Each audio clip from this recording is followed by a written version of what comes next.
नमस्कार दोस्तों, मैथ्स वाला में आपका स्वागत है। सेकंड क्लास में हम लेके आए हैं परसेंटेज इंक्रीमेंट एंड डिस्क्रीमेंट, यानी प्रतिशत वृद्धि व प्रतिशत कमी पर आधारित प्रश्न है। ठीक है। अब टाइप नंबर फर्स्ट में हम पढ़ेंगे प्रतिशत वृद्धि पर आधारित, यानी क्वेश्चन दे रखा है कि चीनी के भाव में 25% की वृद्धि होती है तो गृहिणी चीनी की खपत में कितने प्रतिशत की कमी करे कि उसका खर्च ना बढ़े। अगर ऐसे सवाल आते हैं तो ऐसे सवालों में मैंने कल आपको एक चार्ट लिखाया है कि 25% यानी 1/4, आपको याद होगा। ऐसे ही हम इस ऐसे सवालों को दो तरीके से कर सकते हैं। पहला टाइप है कि जैसे मैंने आपको चार्ट के द्वारा बताया, इसमें दो मान होते हैं। एक तो होता है प्रारंभिक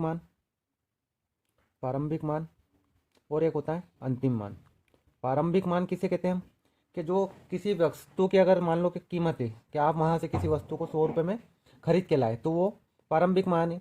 ठीक है, कि आप 100 रुपये में खरीद के लाए, फिर आपने उसको अगली बार जब गए आप वस्तु खरीदने तो उसकी कीमत 60 रुपये है या फिर 70 रुपये है, ऐसे कुछ। तो जो बड़ा या फिर घटा हुआ मान है वो फिर आपका अंतिम मान रहेगा। जैसे यहाँ पे 25% की वृद्धि, तो 25% का मतलब क्या होता है कि 25/100 यानी 1/4, यानी नीचे वाली जो वैल्यू रहती है आपकी, जैसे 4 आए तो ये आपका 4 प्रारंभिक मान है, और ऊपर वाला जो मान है जैसे 1 है तो ये 1 अगर यहाँ पे लिखा हुआ है कि वृद्धि है तो ये आपकी वृद्धि है, यानी 4 के ऊपर 1 की वृद्धि है। तो यहाँ लिखा मैंने प्रारंभिक मान में 4 और अंतिम मान यानी 1 की वृद्धि, यानी 4 के ऊपर 1 की वृद्धि हुई है। तो अब वस्तु कितने की हो गई है, 5 की। तो 5 अपना अंतिम मान है।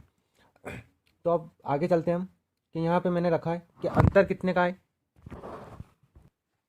यहाँ पे देखिए कि अंतर कितने का है, कि अंतर 1 का है, तो मैं यहाँ लिखूंगा 1।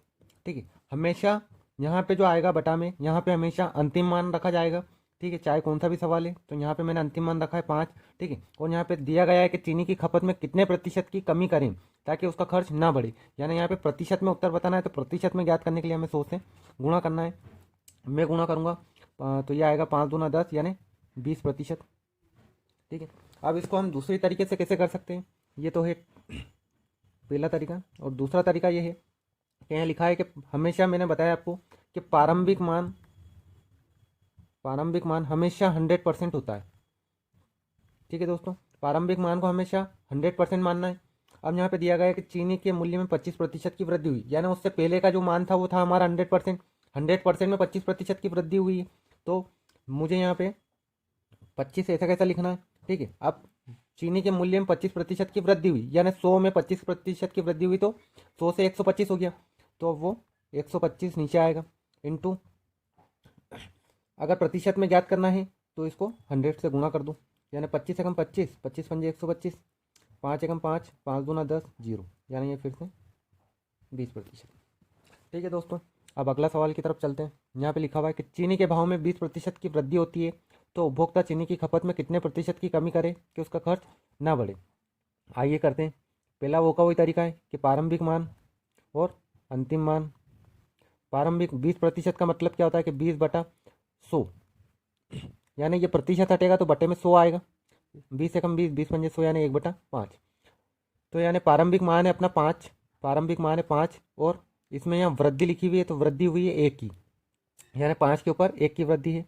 तो 5 से वस्तु हो गई है 6 की, यानी +1। अंतर है 1 का, बटा हमेशा अंतिम मान रखना है नीचे 6, इंटू प्रतिशत में बदलने के लिए 6 से गुणा। ठीक है दोस्तों, अब हम गुणा करते हैं कि यहाँ पे 50/3 बराबर, अगर मैं इसे काटूंगा तो यहाँ आएगा 50, यहाँ आएगा 3। 3 एकम, इसको काटूंगा 3 एकम 3, बचा 2, 3 छंग 18, बचा 2। फिर या तो 2 सही 16 सही 2/3 लिख सकते हो, या फिर इसका आंसर आएगा 16.66%। ठीक है दोस्तों, अब इसको हम दूसरे तरीके से कैसे कर सकते हैं, सॉरी कहीं गलती हुई है, 6। ठीक है, जैसे हम इसको अब ये दूसरे तरीके से करेंगे। जैसे 20 के ऊपर वृद्धि हुई है 20%, यानी प्रारंभिक मान है हमारा 100%, तो 20 की वृद्धि यानी 120 इंटू 100। अब 20 से कम 20, 20 छंग 120, ये वो का वही मान आ गया दोस्तों, बराबर 100/6 बराबर 16 सही 2/3%। ठीक है दोस्तों, ये था हमारा टाइप नंबर 1, प्रतिशत वृद्धि पर आधारित था। अब देखो हम प्रतिशत कमी पर आधारित के क्वेश्चन कैसे करते हैं। यहाँ पे लिखा हुआ है कि चीनी के मूल्य में 20% की कमी हो जाने पर एक उपभोक्ता चीनी की खपत कितनी वृद्धि करे, खपत में कितनी वृद्धि करे कि उनका खर्च ना बढ़े। सवाल कहने का मतलब ये है कि मान लो कि किसी व्यक्ति 100 रुपये की चीनी रोज लाता है, ठीक है। अगर चीनी का मूल्य बढ़ गया है कि चीनी 100 रुपये की 1 किलो है, 100 रुपये की 1 किलो चीनी है, मान लो कि 100 रुपये की 1 किलो, अब चीनी के मूल्य में 20% की कमी हो गई, यानी चीनी हो गई 80 रुपये की। अब वो 80 रुपये में यानी 20 रुपये की और चीनी ला सकता है, तो वो चीनी और कितनी लाएगा 20 रुपये में, ठीक है, कितने प्रतिशत लाएगा, वही चीज़ हमें बतानी है, ताकि वो उसका खर्च अन्य ना बढ़े। तो यहाँ कह रहा है कि चीनी के मूल्य में 20% की कमी हो जाने पर एक उपभोक्ता चीनी की खपत में कितनी वृद्धि करे कि उसका खर्च ना बढ़े। तो देखिए, जैसा कि मैंने आपको बताया, पहला तरीका कि प्रारंभिक मान, ठीक है, तो प्रारंभिक मान 100% देता है, उसमें 20%। अब देखो यहाँ पे उल्टा किया गया है कि अगर प्रारंभिक मान में यहाँ पे कमी हो रही है कि 100% से अब 20 यानी 20 तो यहाँ रहेगा, अब 100 में से 20% गया तो 80% इंटू, अब प्रतिशत में ज्ञात करना है तो कितने यहाँ आएगा प्रतिशत की वृद्धि करे, यानी 100, 20 एकम 20, 20 चौक 100, 20 चौक 80, ये जाएगा 2, 5, यानी ये आ गया 25%, 25% हमारा आंसर आया इसका, ठीक है। वो का वही किया है, केवल मैंने इसमें क्या किया है कि पहले अपन प्रारंभिक मान में वहाँ पे वृद्धि हुई थी तो हम वृद्धि ऐड कर रहे थे, अब यहाँ देखो यहाँ पे कमी हुई है तो हमें कम करना है, यानी हमने प्रारंभिक मान में से 20% को कम करना है। ऐसे ही यही दूसरा तरीका भी वो का वही है इसका, कि प्रारंभिक मान है कि 20%, तो 20% का मतलब होता है 1/5, ठीक है, यानी प्रारंभिक मान को हम इनिशियल वैल्यू भी बोलते हैं, प्रारंभिक मान और अंतिम मान, यानी इनिशियल वैल्यू है हमारी 5 और 5 के ऊपर -1 की हानि हुई है। अब देखो ये प्रारंभिक मान इनिशियल वैल्यू है और ये कमी है, मतलब यानी 5 के ऊपर 1 की कमी, तो अब वस्तु कितने की 4 की मिल रही है, ठीक है। अगर 4 की वस्तु मिल रही है यानी अंतर कितने का है, 1 का है, ठीक है। हमेशा अंतिम मान रखना है, तो अंतिम मान क्या आएगा यहाँ पे 4 इंटू 100, ठीक। तो यहाँ पे 4 दूना 8, 2 बचा, 4 पंच 20, यानी 100%। हमेशा अंतिम वैल्यू नीचे रखनी है आपको। अब देखो अगला नेक्स्ट क्वेश्चन है, चीनी के मूल्य में 40% की कमी होती है। कमी का मतलब होता है डिस्क्रीमेंट, यानी 40% का डिस्क्रीमेंट हुआ है, तो एक गृहिणी चीनी की खपत में कितनी प्रतिशत वृद्धि करे, यहाँ पे प्रतिशत है, वृद्धि करे ताकि उसका खर्च ना बढ़े।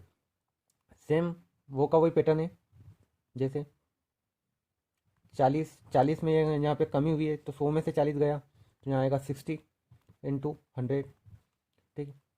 0 0 2 की टेबल से काटेंगे, 2 2 जा 4, 2 3 जा 6, यानी 200/200/3 ये आएगा। किसी भी पहाड़ी में अगर अपन 3 से भाग देते हैं तो आपको पता है कि वहाँ पे 6 की वैल्यू चलती ही जाती है, यानी 66.66%। इसका दूसरा पैटर्न लाता हूँ मैं, यानी प्रारंभिक मान इनिशियल वैल्यू और अंतिम मान। प्रारंभिक मान, अब 40% का मतलब क्या होता है, नहीं याद है दोस्तों, तो 40% के नीचे 100 करके, यानी 40/100, 1 0 से 1 0 गया, 2/5, यानी 5 के ऊपर 2 की कमी, यानी 5 से वस्तु आ गई है, मतलब -2 होगा तो 5 में से 2 गया तो 3, यानी 5 के ऊपर 2 की कमी, यानी अंतिम मूल्य क्या हो गया उस वस्तु का 3। अब यहाँ पे अंतर आया है 2 का, तो 2/3 इंटू 100, सेम वो का वही वैल्यू आ गई है, मैं काटूंगा, यानी 200/3, यानी 66.66%। ठीक है दोस्तों, तो ये अपने आज का टॉपिक हुआ है पूरा। अब कल मैं आपके लिए दोनों पर प्रतिशत वृद्धि और प्रतिशत कमी, यानी अगर दोनों अगर एक साथ हो तो हम उन सवालों को कैसे शॉर्ट ट्रिक से कर सकते हैं, ये आपकी कल की 3rd क्लास में बताया जाएगा आपको। वीडियो देखने के लिए धन्यवाद। अगर वीडियो आपको अगर अच्छा लगा है तो प्लीज़ लाइक, सब्सक्राइब और शेयर कीजिए। धन्यवाद।